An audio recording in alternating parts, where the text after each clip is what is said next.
Black Clover has changed forever. For the 15th time.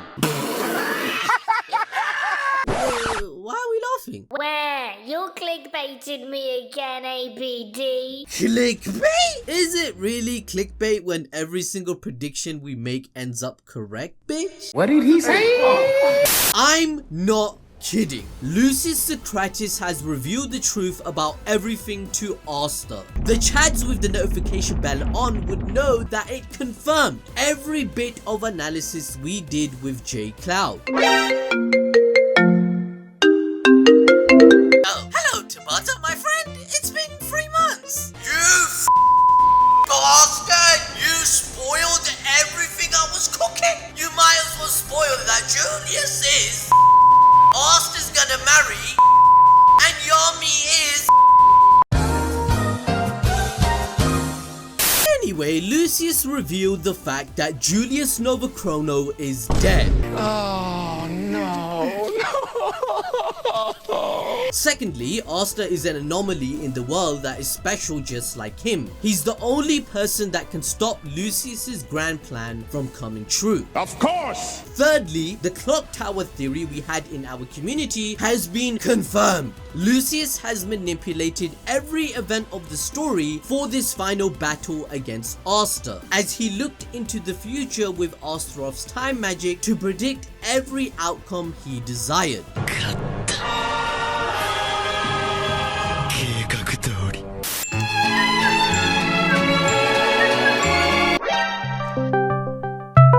Hello? Dude, have you been playing that sick new mobile game, Cross Summoner R? Excuse me, who is this? Never mind that. Cross Summoner R is a brand new game full of a huge cast of appealing characters. Summon them in battle, upgrade their true power, and learn their great stories. I'm being serious now. Who are you? Listen, don't mind that. Instead, let me tell you about the multiple game modes that you can play, because that is way more interesting. You have an expansive PvE mode where you can defeat powerful bosses. There's PvP if that's more to your taste, where you can face off in arena combat, coordinating your way to victory. You can train all your characters to level up, acquiring new skills and gear. And finally, create a guild with your friends. All of that whilst experiencing a heart-racing battle experience all in real time. You know what? That sounds pretty good actually. Then make sure to click the link in the description below. Hang on, wait, who are? I am so confused. Chapter 333 begins with a flashback to Lucius's childhood, watching his siblings play in the snow of the Spade Kingdom. Lucius was born into the Zogratis family with a unique condition. He was born with 2 souls within a single body. Lucius had an extraordinary talent in pursuing the arts of devil magic thanks to this fact, being the most gifted in history. His dialogue matches his counterpart's Julius, who mentions the same contemplation about the purpose of his existence in chapter 144. These 2 souls represent a duality in every aspect of life, in terms of personality, outlook, and methodology in achieving the same goal of peace. During Lucius's childhood, he found a set of stone tablets with instructions telling him to find the supreme devil of time, Astaroth. Lucius felt that the devil could answer his questions regarding his purpose due to being born special. Lucius dedicated himself to follow and study the supreme devil of time magic to realize the reality of the future. Both of the souls then confront each other in their mind, as Lucius claims to have witnessed what true peace looks like in this world. Yet he also foresaw Julius attempting to stop him. This draws many parallels to Patry and William's relationship. Although they were both very similar, they were juxtaposed by their goals and race. Lucius and Julius are like 2 sides of the same coin. They both have the same goal, but their purposes and methods are vastly different. Lucius is a radical version of Julius. They are yin and yang. This is even seen in the chapter, as Julius's forehead marking is an inversion of Lucius. Now, despite all that, he says how he will still bring peace upon this world due to seeing the future and setting out every outcome. Julius, the closest person to him, tries to betray him, so he puts him to a stop quite literally, which is when we flash forward to the present as he comes face to face with Asta. Everyone believes Lucius to be the Wizard King, but Asta quickly catches on. I said, wait a minute, something ain't right. Lucius is then able with pinpoint precision to create a time bubble and freeze everyone inside of it, showcasing his vast power and control. He approaches Asta, who is utterly flabbergasted sensing the key of Lucius.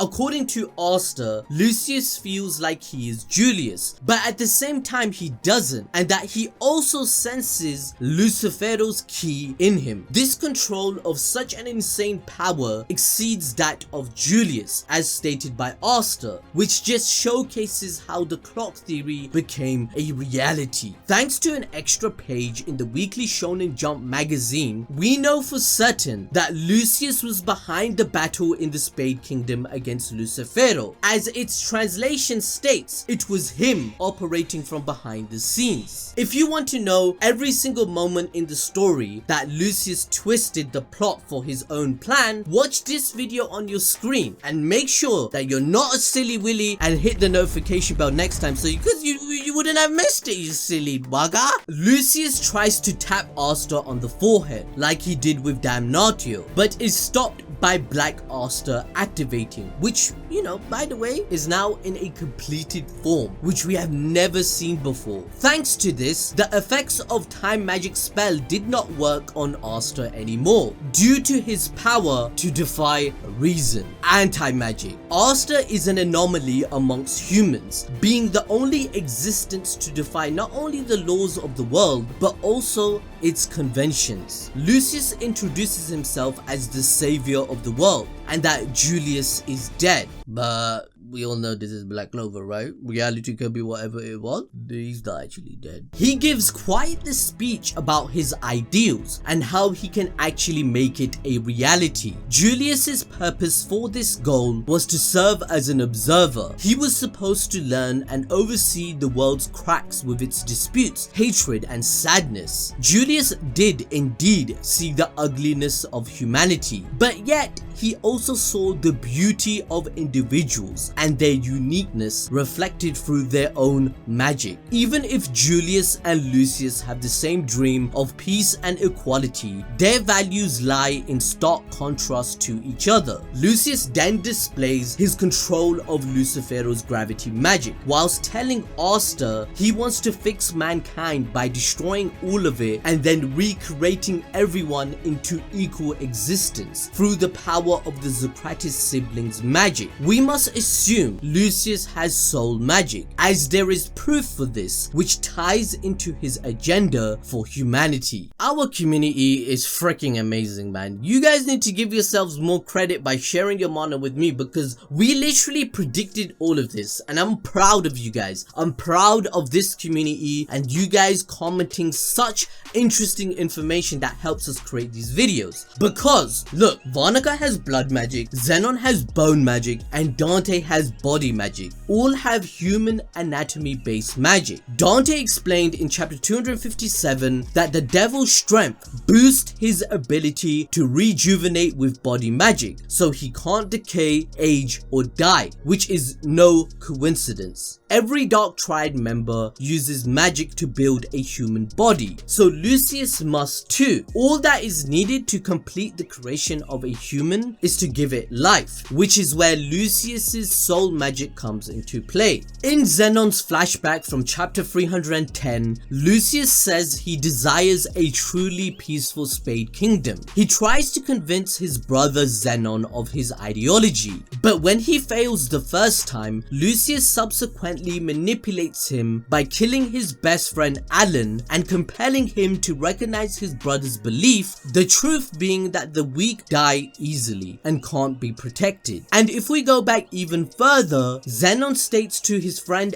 Alan that the Spade Kingdom was under constant invasion and was not at peace at all. There was civil unrest and war. Therefore, he believes he must temporarily destroy humanity and give them immortal bodies by using the insane amounts of mana and power he will have by combining all the kings of hell and the Dark Triad, thus wiping out all risk of disease, famine, poverty, and you name it. As for the first time in Black Clover, all will be equal under Lucius's plan. This is what makes him such a good villain, as his goal has good intentions, but his methodology is completely twisted. His plan is going exactly as he foresaw, except for one thing: Asta. Asta is an anomaly, a unique existence without magic, and therefore a target of discrimination. A perfect world free of discrimination cannot exist with Asta, because he will be a magnet of differences and can manifest change. Kind of like a virus. He is outside his dream quite literally. Asta not having mana made him not special, but that's what makes him special, just as the Witch Queen prophesied.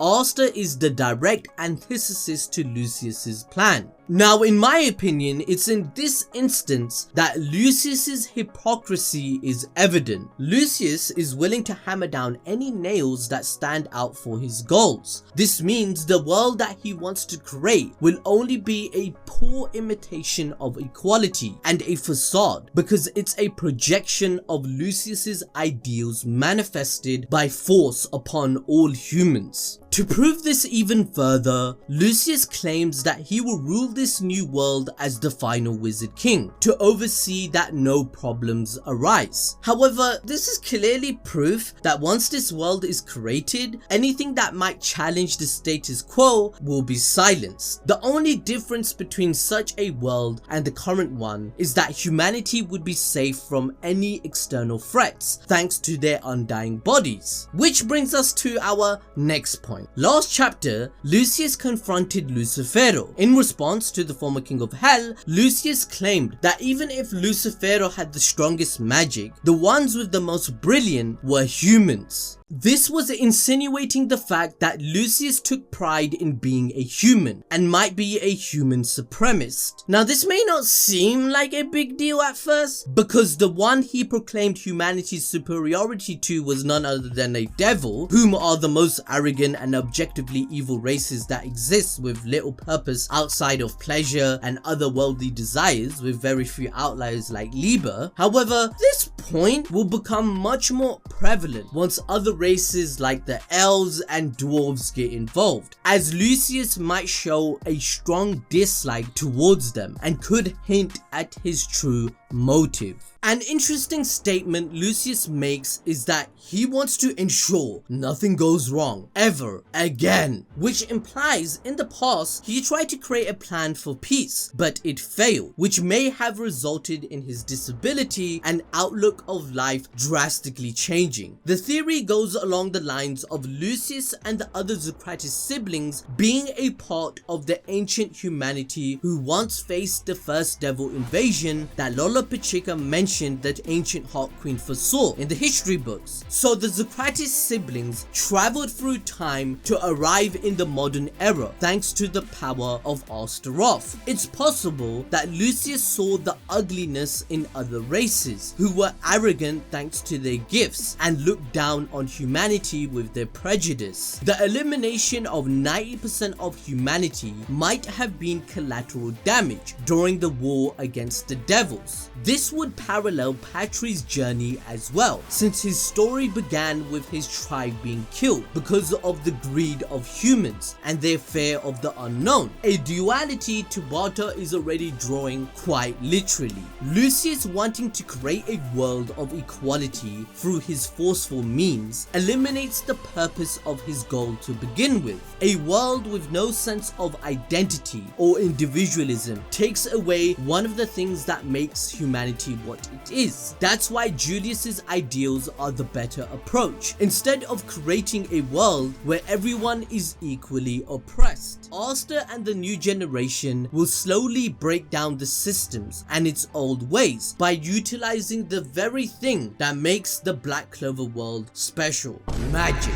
Wait, no, that's not what I mean. Let me explain it, damn it. Magic is what makes people unique and is a reflection of their individualism. Even people who have the same magic attribute may use it completely differently. By embracing the truths of the world and by working together to raise a better future, slowly but surely an organic form of equality can manifest. In fact, Julius Novachrono even mentions this in chapter 144. Asta, like Julius, is fascinated by the existence of magic, even though he's frustrated and jealous that he can't wield any himself. But Lucius dragging everyone down to the same level instead of allowing them to freely express who they are, it would be a nihilistic conclusion to the story of Black Clover. Alright, now it's time to enter my history class, everyone. Pay attention because this is really important for the final chapter of Black Clover.